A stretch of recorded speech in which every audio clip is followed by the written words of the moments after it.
धन्यवाद सभापति महोदय, आपने मुझे बहुत महत्वपूर्ण विषय पर बोलने का मौका दिया, इसके लिए हृदय से साधुवाद और धन्यवाद।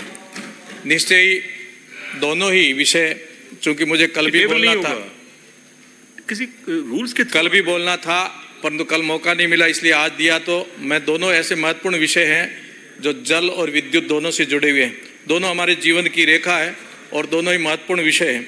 जल के लिए तो आप सबने, हम सबने कहा है, जल जीवन है, जल है तो कल है, परंतु आँखों की जल की बूंद और बरसात की जल की बूंद दोनों ही बहुत ही महत्वपूर्ण हैं और दोनों के लिए हमें सोचना पड़ेगा कि पानी के कारण किसी की आंखों में पानी नहीं आए और बरसात की बूंद एक भी न व्यर्थ जाए।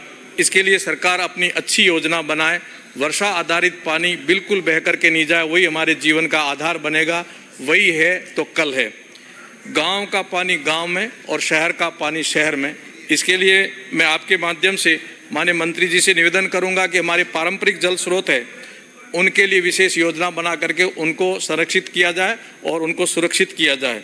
चूँकि शहरों की तुलना में गाँवों को पानी अधिक चाहिए, क्योंकि वहाँ पशुपालन भी है, तो गाँवों के लिए विशेष रूप से योजना बना करके पारंपरिक जल स्रोतों को पुनः उनको सृजन किया जाए।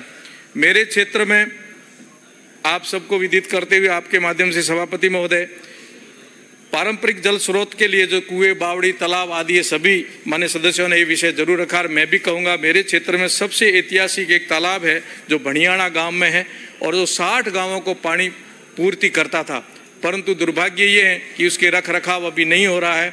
बबूलों ने चारों तरफ से घेर लिया है और अतिक्रमण भी हुए हैं। जहाँ जहाँ ऐसे अतिक्रमण हैं तालाब, नाडी आदि पर, और जो हमारे पारंपरिक जल स्रोत हैं उनमें बबूल आदि उग गए हैं, तो सरकार ग्राम पंचायत को अनिवार्य नरेगा में लेकर के इसकी सफाई जरूर करवाएं। इसलिए भड़ियाना हमारा तालाब जीवन का आधार रहा है। 60 गांवों को जल की आपूर्ति अकाल में भी करता था, उसको विशेष पैकेज दे करके आपके माध्यम से मंत्री जी को कहूँगा कि भड़ियाना को बहुत बड़ी एक सौगात देने की कृपा कराएं। और भड़ियाना और फड़सुंड में जेईएन कार्यालय भी नहीं है। क्षेत्र मेरा विधानसभा 300 किलोमीटर लंबा है, इसलिए इसको कवर करने के लिए वहाँ इसकी भी नियुक्ति अवश्य करें।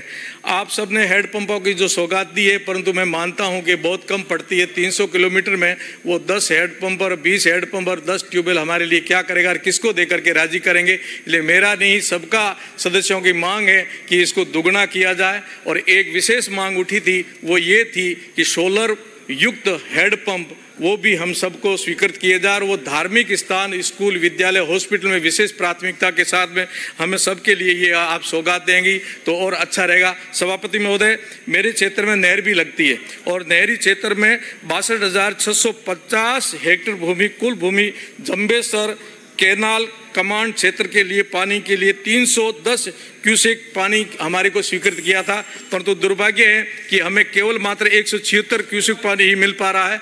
इसलिए मैं आपके माध्यम से निवेदन करूंगा कि ये जो 62,650 हेक्टेयर में 310 क्यूसेक पानी हमारे को दिया जाए और सिंचित किया जाए। इंदिरा गांधी परियोजना के तहत जो मुरबे आवंटित किए जाते थे किसानों के, वो 2017 से रुके पड़े, उनको भी स्वीकृत किया जाए और अधिशासी अभियंता जो फलोदी में बैठता है उसको पोकरण में बिठाया जाए।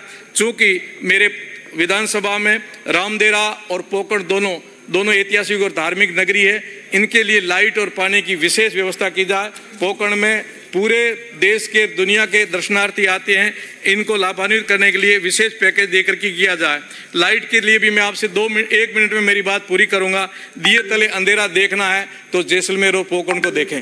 सबसे ज़्यादा सोलर एवं पवन ऊर्जा के माध्यम से पूरे प्रदेश और देश को विद्युत कोई दे रहा है तो पोकरण और जैसलमेर दे रहा है, और वहीं हम लाइट के लिए त्रस्त हैं। वहाँ की जितनी कंपनियां हैं वहाँ स्थानीय कार्यकर्ताओं को, स्थानीय नागरिकों को प्राथमिकता से रोजगार दिया जाए। वहाँ का CSR है वो वहाँ स्थानीय विकास